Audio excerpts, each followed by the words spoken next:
Baik, untuk karsinoma nasofaring adalah keganasan yang jarang terjadi di sebagian besar di dunia, yaitu dengan prevalensi 1 banding 100.000 di Indonesia, yaitu 6,2 banding 100.000. Ini sangat jarang, dengan sekitar tahunnya itu terdapat 12.000 kasus. Dan juga berdasarkan studi epidemiologi, rasio jenis kelamin paling banyak di KNF tersebut paling banyak di pria, kemudian juga di usia 40-60 tahun, dan juga paling banyak di wira swasta. Dan juga penelitian menyebutkan bahwa ras Mongoloid tersebut berperan ya dalam karsinoma nasofaring. Masyarakat Indonesia sebagian besar Mongoloid Malayan dan ataupun Mongoloid Asiatik yang juga memiliki kebiasaan mengonsumsi ikan asin. Jadi ini yang berperan dalam suatu tumorigenesis. Dan juga RSUD Al-Ihsan. Kenapa saya mengambil RSUD Al-Ihsan? Karena RSUD Al-Ihsan merupakan salah satu rumah sakit pendidikan utama Fakultas Kedokteran Universitas Islam Bandung, dan juga KNF ini salah satu keganasan yang dapat terkontrol dengan terapi. Namun keberhasilan terapi tersebut bergantung dengan karakteristik penyakit, sehingga bisa untuk diukur karakteristik penderita karsinoma nasofaring tersebut di rumah sakit ini dengan di daerah lain.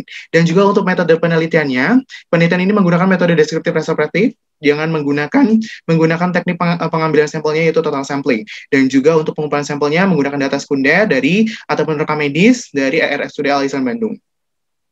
Penelitian ini telah melalui kajian dari kajian etika oleh Komite Etik Penelitian Kesehatan Fakultas Kedokteran Universitas Islam Bandung dengan nomor surat 023/KEPK /Unisba/10/2020, dan juga persetujuan izin penelitian dari RSUD Al-Ihsan Provinsi Jawa Barat dengan nomor surat yaitu 070/1613/Diklit RS Al-Ihsan. Baik, untuk hasil penelitiannya tersebut, penelitian ditemukan bahwa pasien dengan diagnosis karsinoma nasofaring di RSUD Al-Ihsan Provinsi Jawa Barat yaitu sebanyak 246 kasus dan yang memenuhi kriteria inklusi berjumlah 90 kasus. Adapun hasil penelitiannya disajikan dalam bentuk tabel berikut.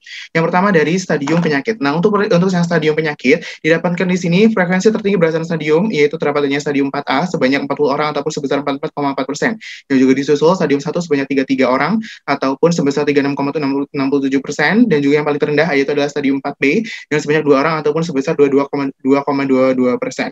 Dan juga ini sejalan dengan penelitian, yaitu penelitian dan kepustakaannya bahwa kanker tersebut, pasien kanker tersebut datangnya dengan stadium yang lambat. Dan juga menurut penelitian dari Ferdinand Mbere yaitu 63,3%, ini stadium 4 ataupun stadium lanjut. Kemudian juga yang kedua yaitu ada histopatologi. Berdasarkan histopatologi yang paling terbanyak adalah WHO tipe 3 ataupun karsinoma sel tidak berdiferensiasi ataupun undifferentiated sebanyak 55 orang ataupun sebesar 61,11%. Dan juga yang paling terendah adanya basaloid squamosa, tidak ada kasus.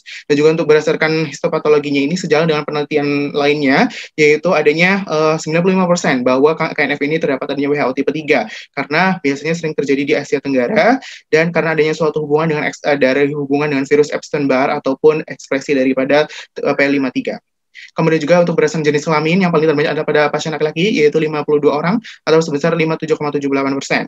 Dan juga ini juga sejalan dengan penelitian yang dilakukan oleh Windia Stuti yaitu 3:1 yaitu laki-laki yang paling banyak. Ini berhubungan dengan faktor risiko ataupun lifestyle daripada laki-laki tersebut karena berhubungan dengan merokok, itu perokok aktif maupun pasif, dan juga maupun dengan berhubungan dengan alkoholik. Dan juga ini berhubungan dengan penelitian lainnya yaitu dari Rizka Adriana yaitu paling banyak laki-laki, dan juga Ferdinand Mbere menyebutkan 73,5 itu laki-laki. Dan juga untuk yang selanjutnya yaitu adalah usia. Kalau berdasarkan usia yang paling banyak yaitu di kelompok usia 46 sampai 55 tahun yaitu dengan frekuensi 26 dan juga presentasinya 28,89%. Dan juga biasanya sejalan dengan penelitian sebelumnya itu ada Windia Stuti yaitu didapatkan 40 sampai 60 tahun. Sedangkan untuk hasil penelitian selanjutnya yaitu ada pekerjaan. Kalau pekerjaan tersebut ini sejalan dengan didapatkan kalau pada perempuan itu ada IRT atau ibu rumah tangga dengan presentase 81,58%, dan juga pada laki-laki yaitu paling banyak pegawai swasta ataupun pabrik yaitu presentasenya 42,31%. Ini sejalan dengan penelitian sebelumnya yang dilakukan oleh Roy Chedepatai yaitu ada kalau pada perempuan biasanya berhubungan dengan asap bakaran rumah, bakaran memasak, dan juga untuk laki-laki biasanya pegawai swasta karena terpapar oleh debu maupun zat-zat kimia lainnya. Dan juga untuk keluhan utama ini didapatkan adanya paling banyak di RSUD Al-Ihsan itu adalah massa di leher yaitu dengan frekuensi 35, dan juga untuk presentasinya 38,89%.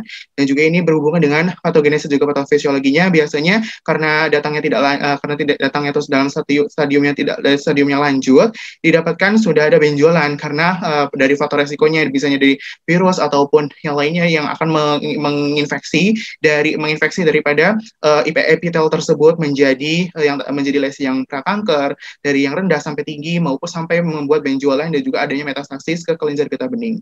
Kemudian juga untuk keluhan tambahan, ini frekuensi tertinggi yaitu didapatkan adanya mual muntah dan juga ansietas. Ini juga sejalan dengan keluhan sejalan dengan penelitian yang dilakukan oleh Putu Diva Sharma. Dan juga yang terakhir yaitu adalah terapi yang paling banyak adalah kemoterapi, karena sejalan dengan penelitiannya dan sebelumnya bahwa biasanya stadium lanjut itu kemosensitif ataupun biasanya reaktif dengan adanya zat dari fluoroasil, methotrexate ataupun karboplatin dan juga lainnya. Dan juga untuk kesimpulannya, berdasarkan hasil penelitian tersebut dapat disimpulkan bahwa frekuensi tertinggi terjadinya karsinoma nasofaring tersebut terdapat pada stadium 4A, WHO tipe 3, kemudian juga laki-laki usia 46-55, pekerjaan laki-lakinya itu pegawai sebuah suatu pabrik, dan juga pekerjaan perempuan yaitu IRT atau ibu rumah tangga, dan juga keluhan utamanya masa di leher dan juga gejala tambahannya meliputi mual muntah serta ansietas, dan juga yang terakhir ada kemoterapi.